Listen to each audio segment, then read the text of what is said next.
Hello everyone, welcome back to your own channel. आज हम करने जा रहे हैं आपका कार्यपत्रक 42 विषय हिंदी कक्षा 9, हमारी डेट 22 अक्टूबर के लिए। तो चलिए शुरू करते हैं। आज की वर्कशीट में हम क्या करेंगे, हमारी बातचीत और उसकी समझ को व्याकरण में भाषा कहते हैं, है ना। जब हम बातचीत करते हैं तो पंक्तियों में होता है ना, तो वह पंक्तियों में होता है तो जिसे वाक्य कहा जाता है, जो कभी एक अक्षर का होता है, कभी एक शब्द का होता है, तो कभी कई शब्दों से मिलकर बना होता है। लेकिन इन शब्दों और वाक्यों के कुछ ना कुछ अर्थ होते हैं। यदि ऐसा नहीं होगा तो हम आपस में बातचीत ही कैसे कर पाएंगे, कुछ चीज़ का कुछ अर्थ ही नहीं होगा, है ना। तो इन्हीं आपस की बातचीत में अपने विचारों को दूसरे तक हम बिना इसके नहीं पहुंचा सकते अगर उसका अर्थ नहीं होगा तो जैसे शिक्षक है, ठीक है, जो टीचर है, हमारे शरीर की रचना को समझाने के लिए एक एक अंग, हाथ, पैर, नाक, कान, उंगली आदि के संबंध में बताते रहते हैं, तो जिससे कि हमें शरीर की रचना समझने में सुविधा होती है। उसी तरह भाषा के विभिन्न अंग होते हैं जिसको समझ लेने में भाषा और वाक्य को समझना अधिक आसान हो जाता है। भाषा और हमारी बातचीत का सबसे छोटा अंग वर्ण है, ठीक है। भाषा का सबसे छोटा अंग क्या है? वर्ण। फिर वर्ण मिलकर क्या बनाते हैं? शब्द बनाते हैं। और शब्दों के सार्थक रूप मिलकर, ठीक है, मतलब जिनका कोई मतलब होता है, जिनका कोई अर्थ होता है, वो क्या बनते हैं? वाक्य बनते हैं। फिर कई वाक्य मिलकर हमारी भाषा या बातचीत को अर्थ या समझ देते हैं, ठीक है। मान लीजिए कि भाषा एक भवन, मकान है। वर्ण भाषा में ईंट की तरह, शब्द दीवार, तो वाक्य छत की तरह है, ठीक है। तो इन सब से मिलकर भाषा रूपी भवन तैयार होता है। हम कह सकते हैं वाक्य सार्थक शब्दों का ऐसा समूह है जिससे कोई समझ, भाव या विचार प्रकट होता है। वाक्य के तत्व तथा उसके अंग भी होते हैं। वाक्य का उद्देश्य और विधेय दो भागों में बांटा जा सकता है। उद्देश्य वाक्य का अंग होता है जिसके बारे में कुछ कहा जाए। यह मुख्य रूप से कर्ता होता है, जैसे बच्चे खेलते हैं, ठीक है। इस वाक्य में बच्चों के बारे में कहा जा रहा है, तो वाक्य में उद्देश्य क्या है? जो उद्देश्य है या कर्ता है, बच्चे, ठीक है। तो वाक्य में उद्देश्य या कर्ता के विषय में जो कुछ कहा जाता है उसे विधेय। बच्चे के बारे में क्या कहा जा रहा है? बच्चे खेलते हैं, खेलना है, ठीक है। तो ये क्या है?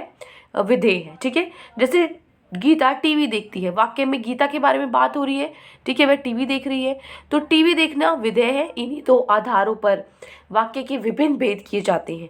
रचना और अर्थ के आधार पर वाक्यों के विभिन्न भेद किए जाते हैं। रचना के आधार पर जो वाक्य के भेद है वो क्या है? सरल, संयुक्त और मिश्र।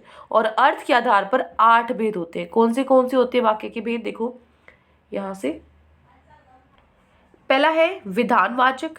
विधानवाचक क्या होता है? ऐसे वाक्यों में किसी कार्य, वस्तु या स्थिति के बारे में सामान्य जानकारी दी जाती है। जैसे उदाहरण, बच्चे क्रिकेट खेल रहे हैं, ठीक है, बच्चों के बारे में एक छोटी सी जानकारी दी हुई है, तो ऐसे वाक्य क्या है? कार्य बताते हैं या फिर वस्तु, स्थिति के बारे में कुछ जानकारी देते हैं, वो है विधानवाचक। फिर है निषेधवाचक।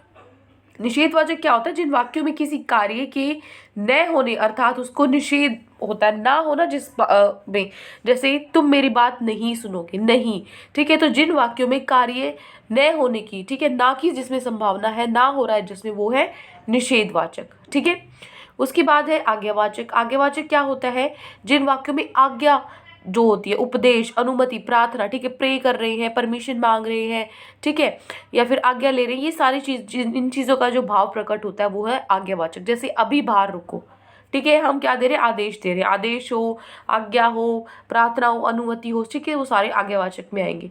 फिर है विस्मयवाचक। विस्मयवाचक क्या होता है? ऐसे वाक्यों में विस्मय, खुशी, दुख, घृणा आदि का पता चलता है। जैसे शाबाश, ऐसे ही अच्छे अंक लाते रहो, ठीक है। तो यहाँ पे हमने शाबाशी दी है। इसी तरीके से खुशी पता लग रही हो, दुख पता लग रहा हो, घृणा पता, छी, जैसे छी कितना गंदा है, ये सारे विस्मयवाचक के अंदर आ जाएंगे। फिर आता है प्रश्नवाचक। प्रश्नवाचक क्या होते हैं? जिस वाक्य में किसी प्रकार का प्रश्न पूछा जाता है, जैसे क्या कोरोना महामारी है, ठीक है, क्या, क्यों, कैसे, जो भी प्रश्न पूछा जाता है वो प्रश्नवाचक में आ जाएगा। उसके बाद है इच्छावाचक। इच्छावाचक क्या होता है? ऐसी बातों से इच्छा, शुभकामना, आशीर्वाद का भाव प्रकट होता है, ठीक है ना, भगवान आपका भला करे, ठीक है। ये क्या है? इच्छा, शुभकामना, ये आशीर्वाद हो गया। ऐसी कोई शुभकामना है या ऐसी कोई इच्छा है, वो सारी इच्छावाचक में आ जाएंगी, ठीक है। उसके बाद है संदेहवाचक। संदेहवाचक क्या होता है? मुझे वाक्यों में संदेह, संभावना आदि का पता चल जाता है ना, ठीक है, डाउट है, संभावना है, शायद आज धूप निकले, शायद, ठीक है, पक्का नहीं है, संदेह है, तो ये संदेहवाचक के अंदर आ जाएगा। उसके बाद है संकेतवाचक। संकेतवाचक क्या होते हैं? जिन वाक्यों में क्रिया का दूसरी क्रिया के होने पर निर्भर करता है, जैसे कि यदि परिश्रम करते हो तो फेल नहीं होते, ठीक है, अगर परिश्रम करोगे तो फेल नहीं होगे। तो जो ये फेल होना है ना, ये परिश्रम के ऊपर निर्भर कर रहा है, ठीक है, तो एक काम दूसरे पर निर्भर करता है, तो वो क्या होते हैं? संकेतवाचक के अंदर आ जाएंगे, ठीक है। अब चलिए, अब हम चलते हैं हमारे क्वेश्चन आंसर्स पे। तो आज की वर्कशीट में आपको ये दिया हुआ है, निम्नलिखित वाक्यों के सामने उसके भेद लिखने हैं, ठीक है। ये वाक्य दिए हुए 8, इनके भेद आपको लिखने हैं। उसके बाद एक छोटा सा प्रश्न है कि आज परिवार में हुई बातचीत को याद करना और उसमें से वाक्यों के भेदों को छाट कर लिखना है, ठीक है। जो भी आप अपने दोस्तों से, अपने पेरेंट्स से, मम्मी पापा से जो भी बात करें उसको दिमाग में सोचो और उनके भेद क्या होते हैं वो लिखो, ठीक है। तो ये तो आपका वैसा होमवर्क है, आप अपने आप कर सकते हो, हमें ये मेन करना है, ठीक है, इनके भेद बताने हैं। चलो, सबसे पहला है गंगा हिमालय से निकलती है। तो इसमें कौन सा वाक्य, कौन सा भेद होगा?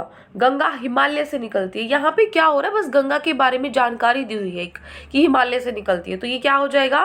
विधानवाचक वाक्य हो जाएगा। किसी के बारे में सामान्य जानकारी देना किसके अंदर आता है? विधानवाचक के अंदर आता है, ठीक है। दूसरा है, क्या शिखर क्रिकेट खेलता है? क्या प्रश्न पूछ रहा है यहाँ पे, है ना, तो ये क्या हो जाएगा? प्रश्नवाचक। इनके पीछे वाक्य लिख लेना, ठीक है ना, प्रश्नवाचक वाक्य।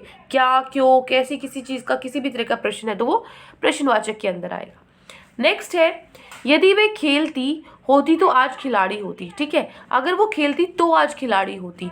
एक वाक्य दूसरे पर निर्भर कर रहा है, तो कैसा वाक्य? अभी जो आखिरी हमने पढ़ा था संकेतवाचक है, ठीक है, यदि खेलती तो खिलाड़ी होती, ठीक है ना। नेक्स्ट है, अच्छा वह इतना बढ़िया गाती है। तो यहाँ पे क्या है?